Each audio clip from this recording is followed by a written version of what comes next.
નમસ્કાર મિત્રો, સ્વાગત છે તમારું અમારી યુટ્યુબ ચેનલમાં। તો મિત્રો, જીપીએસસી એટલે કે ગુજરાત જાહેર સેવા આયોગ દ્વારા રાજ્ય વેરા નિરીક્ષક વર્ગ 3 ની પોસ્ટ પર ભરતી જાહેર કરવામાં આવેલી છે। તો આ ભરતી વિશે આપણે તમામ પ્રકારની માહિતી એક જ વિડીયોમાં મેળવી લેશું, પરંતુ તે પહેલા વિડીયો ગમે તો લાઈક અને શેર કરી દેજો। ચેનલમાં નવા હોય તો ચેનલને સબસ્ક્રાઇબ કરી દેજો। તો ચાલો મિત્રો, વિડીયોની શરૂઆત કરીએ। તો મિત્રો, આજે ભરતીનું નોટિફિકેશન છે તે જીપીએસસી એટલે કે ગુજરાત જાહેર સેવા આયોગ દ્વારા બહાર પાડવામાં આવેલું છે। જીપીએસસી દ્વારા જે રાજ્ય વેરા નિરીક્ષક વર્ગ 3 ની જે જગ્યાઓ ખાલી છે, તો તે જગ્યાઓ ભરવા માટે લાયકાત ધરાવતા ઉમેદવાર પાસેથી અરજી ફોર્મ મંગાવવામાં આવેલા છે। તો સૌથી પહેલા આપણે ચર્ચા કરી લેશું કંઈક અગત્યની તારીખ વિશે। હવે મિત્રો, આ જે ભરતી છે તેમાં જો તમારે અરજી કરવી હોય તો ઓનલાઈન અરજી ફોર્મ ભરવાનું રહેશે। ઓનલાઈન અરજી ફોર્મ ઓલરેડી શરૂ કરી દેવામાં આવેલા છે। 28 ફેબ્રુઆરી 2025 બપોરના 1 વાગ્યાથી અરજી ફોર્મ શરૂ કરવામાં આવેલા છે। 28 ફેબ્રુઆરી 2025 થી લઈને 15 માર્ચ 2025 સુધી તમે ઓનલાઈન અરજી ફોર્મ ભરી શકશો। ઓનલાઈન અરજી ફોર્મ જે જીપીએસસી નું ઓજાસનું પોર્ટલ છે, gpsc-ojars.gujarat.gov.in નામની જે વેબસાઇટ છે, તે વેબસાઇટ ઉપર જઈ તમારે 15 માર્ચ 2025 સુધીમાં ઓનલાઈન અરજી કરી દેવાની રહેશે।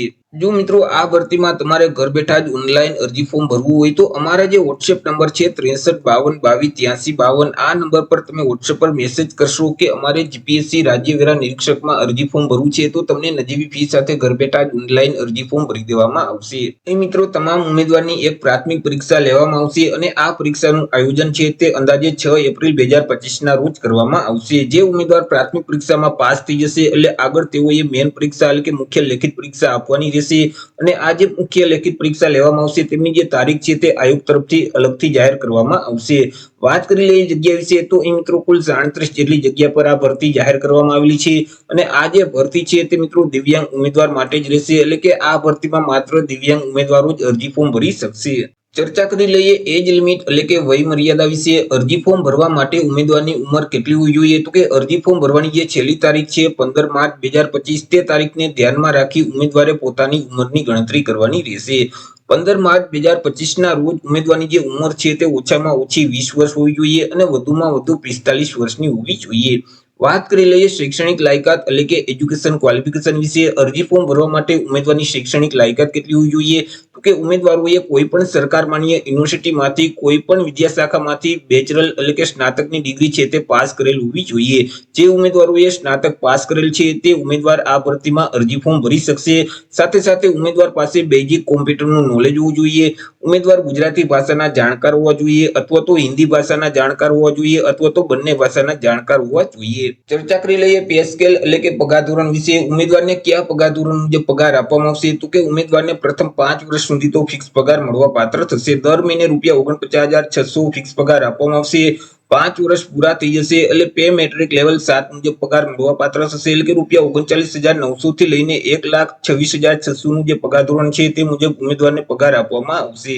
ચર્ચા કરી લઈએ સિલેક્શન પ્રોસેસ વિશે કે ઉમેદવારનું સિલેક્શન છે તે કેવી રીતે કરવામાં આવશે? તો કે ઉમેદવારનું જે સિલેક્શન છે તે અલગ અલગ 2 સ્પર્ધાત્મક પરીક્ષાના આધારે કરવામાં આવશે, કે જેમાં સૌથી પહેલા તો પ્રાથમિક પરીક્ષા લેવામાં આવશે। આ જે પ્રાથમિક પરીક્ષા છે તે હેતુલક્ષી પ્રકારની રહેશે, એટલે કે તેમાં એમસીક્યુ પ્રકારના પ્રશ્ન પૂછવામાં આવશે। કુલ 200 એમસીક્યુ પ્રકારના પ્રશ્ન પૂછવામાં આવશે। એક પ્રશ્નનો 1 માર્ક એટલે 200 માર્કનું પેપર રહેશે। પેપર લખવા માટે તમને 2 કલાકનો સમયગાળો આપવામાં આવશે। જે ઉમેદવાર પ્રાથમિક પરીક્ષામાં પાસ થઈ જશે એટલે આગળ તેઓએ મેન પરીક્ષા એટલે કે મુખ્ય લેખિત પરીક્ષા આપવાની રહેશે। આ જે પરીક્ષા છે તેમાં અલગ અલગ 4 પેપર તમારે આપવાના રહેશે। તમામ પેપરના 100 માર્ક રહેશે અને પેપર લખવા માટે 3 કલાકનો સમયગાળો આપવામાં આવશે। એ મિત્રો, જે પ્રશ્નપત્ર 1 છે તે ગુજરાતી ભાષા સંબંધિત રહેશે, પ્રશ્નપત્ર 2 છે તે અંગ્રેજી ભાષા સંબંધિત રહેશે, જ્યારે પ્રશ્નપત્ર 3 અને 4 છે તે જીકે એટલે કે સામાન્ય અભ્યાસને સંબંધિત રહેશે। તો આવી રીતે મિત્રો જીપીએસસી દ્વારા રાજ્ય વેરા નિરીક્ષક વર્ગ 3 ની પોસ્ટ પર ભરતી જાહેર કરવામાં આવેલી છે, કે જેમના અરજી ફોર્મ છે તે 15 માર્ચ 2025 સુધીમાં તમારે ભરી દેવાના રહેશે। તો આશા રાખું છું વિડીયો પસંદ પડ્યો હશે। વિડીયો પસંદ પડ્યો હોય તો લાઈક અને શેર કરી દેજો। ચેનલમાં નવા હોય તો ચેનલને સબસ્ક્રાઇબ કરી દેજો। ફરી મળીશું એક નવા ટોપિક સાથે એક નવા વિડીયોમાં। ત્યાં સુધી જય હિન્દ, વંદે માતરમ।